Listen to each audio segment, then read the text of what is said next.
बालमित्रांनो, माझे नाव शिव परशुराम सातपुते. आज मी तुम्हाला एक गोष्ट सांगणार आहे. त्या गोष्टीचे नाव स्वामी विवेकानंदांची अमूल्य शिकवण.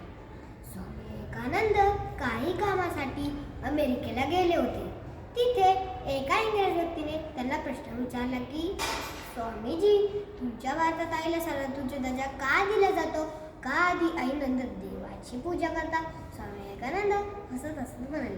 त्यांनी जवळ पडलेला एक दगड आणण्याचे सांगितले. त्या इंग्रज व्यक्तीने तो जवळ पडलेला दगड आणला. स्वामी विवेकानंदांनी त्याच्यावर कपडा गुंडाळून स्वतःच्या कमरेभोवती बांधण्याचे सांगितले आणि म्हणाले, आता तुम्ही 2 तासानंतर पुन्हा मला येऊन भेटा, तेव्हा मी नक्कीच तुमच्या प्रश्नाचे उत्तर देईन. पण एक गोष्ट लक्षात ठेवा, तर कमरेला बांधलेला दगड तुम्ही सोडायचा नाही. हे ऐकून तो इंग्रज तिथून निघून गेला. दगडाच्या वजनामुळे त्याला काही चालता फिरता येत नव्हते. पण तो 1 तास आधीच स्वामी विवेकानंदांकडे गेला आणि म्हणाला, मला नाही विचारायचा तुम्हाला प्रश्न, मी काढतोय हा कमरेला बांधलेला दगड. पण स्वामी विवेकानंद हसत हसत म्हणाले, हा दगड तुमच्याकडून 1 तासासाठी उचलला नाही गेला, आणि जी आई आपली आई आपल्याला पूर्ण पोटात 9 महिने ठेवती त्याचं काय?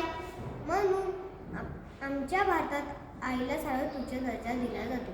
आयुष्यात कितीही कठीण प्रसंग आले तरी आई वडिलांची साथ कधीच सोडू नका, कारण तुम्ही लहान असताना त्यांनी तुमचा क्षणभरही हात सोडला नव्हता.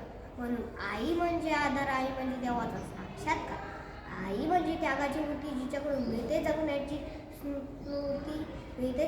स्मृती. धन्यवाद.